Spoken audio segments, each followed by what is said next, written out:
asalaamaaleykum wa rahmatullah ñu ngi leen nuyu di leen ziar di leen fàttali yéen a ngi seen canal xalaat TV ñu si dalal professeur Ousmane Ndiaye borom bi Boga Bio nekk tradipraticien nekk fa si diwaanu Kër Massar. Tey nag dañuy waxtaanee ci li nga xamante ne moom mooy sexualité comme ni nga ko xamee chaque semaine léegi professeur dina ñëw am loo xam ni day yitteel nit ñi ci wàllum sëy muy feebar yi ci aju ak jafe-jafe yi am jafe-jafe am doom yeeg jafe-jafe ngóore yeeg ak yu demee noonu. mu ñëw am lenn lu mu ci waxtaanee gindi si nit ñi tuuti moo tax tey professeur dañuy ñëw ci li nga xamante ni question bi ñëw mooy ndax musculation wala musculature ak virilité ak fécondité ndax benn la wala du benn maanaam su ma ko wax ci olof mooy ndax nit ku ceene ponkal comprendre nga ak nit koo xamante ni par exemple tey am na virilité ngóoraam mi ngi dox normal.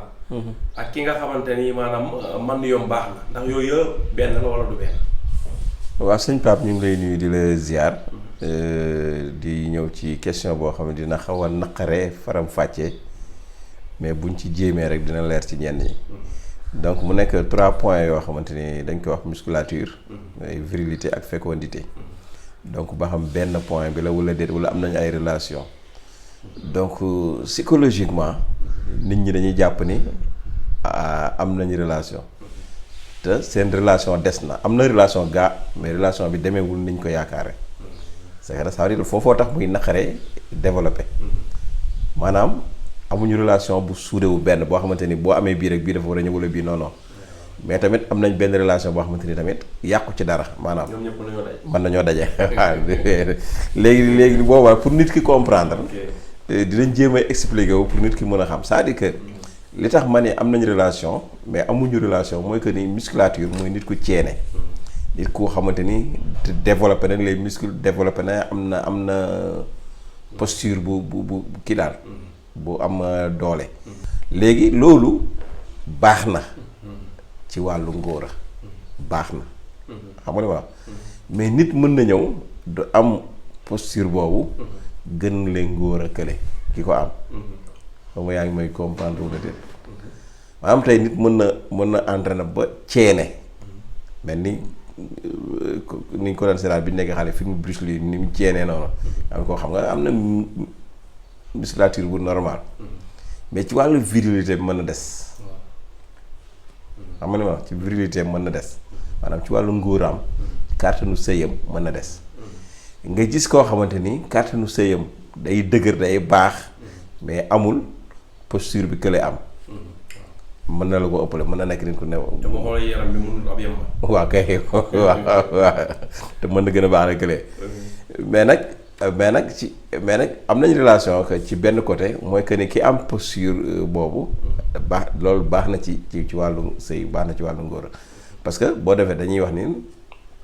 Un muscle qui travaille se développe maanaam muscle boo ko dee liggéeyloo di maanaam comme ngay entraîner wala ngay daw wala ngay yëkkati lu diis ak yu demee noonu def ay mouvement muscle boobu mi ngi yaa ngi koy entraîner donc le muscle là day développé moo tax muy ponkal moo tax boo gisee ñi jël poids yooyu di def nii seen muscle yi di ngande parce que ñu ngi koy liggéeyloo or le contraire le muscle qui ne travaille pas s'atrophie mooy day tuuti day lambax te loolu tamit parfois gis nga baaxul ci nit ki donc bu ko defee nag virilité bi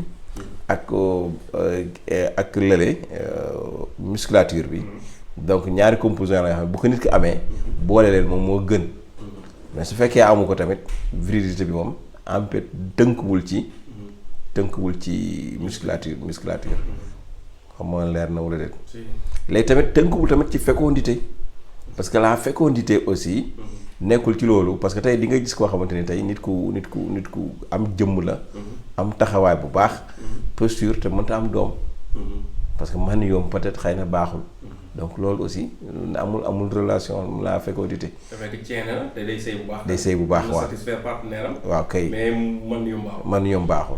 donc mooy toujours mooy li may wax parfois ñu baal ma ci kàddu yi war ma koy wax mais damay joxe ay exemple jàngale la waaw li tax ma ni ñu baal ma nag mooy dama amoon benn client bu ñëwoon ku jigéen parfois jigéen ñu bëri bu ñu ma ko waxee dama leen koy wax. parce que tamit la communication dafa bokk ci faj Pape. jëkkëram nee na moom amul doom ak jëkkër ji te jëkkër ji moom ku jigéen ki sëy na ay at ak jëkkër ji amuñu doom. mais avant muy sëy ak jëkkër ji moom am na ñaari doom moom.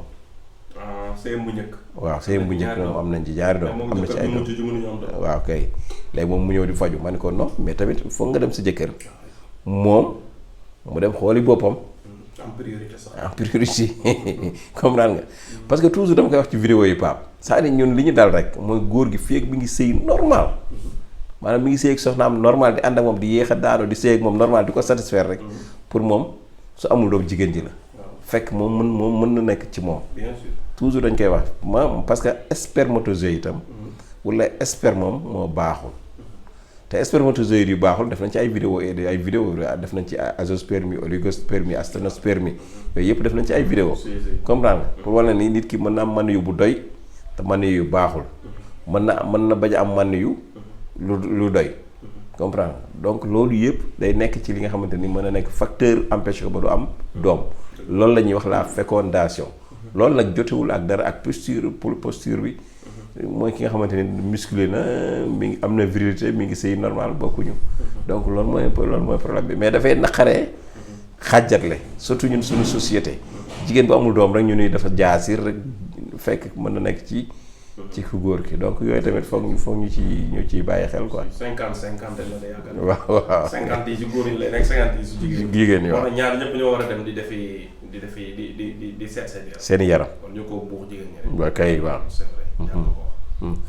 te li ci gën a grave Pape ñun suñu tradition jigéen bu amul doom dañ koy xas dañ koy gaaruwaale surtout bu nekk ay njëkkeem ak yoo xamante ni wala gorom wala yenn nit ñi yoo xamante ni amuñu yenn éducation yi wala ngay wujje fenn mën nañ la koy gaaruwaale te fekk ñi xamuñu ne loolu mbiru yàlla doom mbiru yàlla la. dañ ko war di boole léegi ci contrat mariage. waaw ndax bokk au moins ñu bu ko nit ki di kaas mu am ko base légale. waaw ñoo def ko ñu may gis ne ñaata doom ngay am boo sëy nga ne sama sëy dina am 5. bind ko ci contrat mariage bi ay kon defuñu ko ci contrat mariage. waaw vraiment. ba pare boo ñëwee ñu exiger la ko day compliqué de wax dëgg yàlla donc loolu noonu lay demee. moo nga la ci bëgg sànni ñu. waaw li ñu ci sànni mooy loolu rek mooy nañ bàyyi yaafus ki rek te liggéey rek. waaw c'est-à-dire daal li ñu war nañ ci nekk.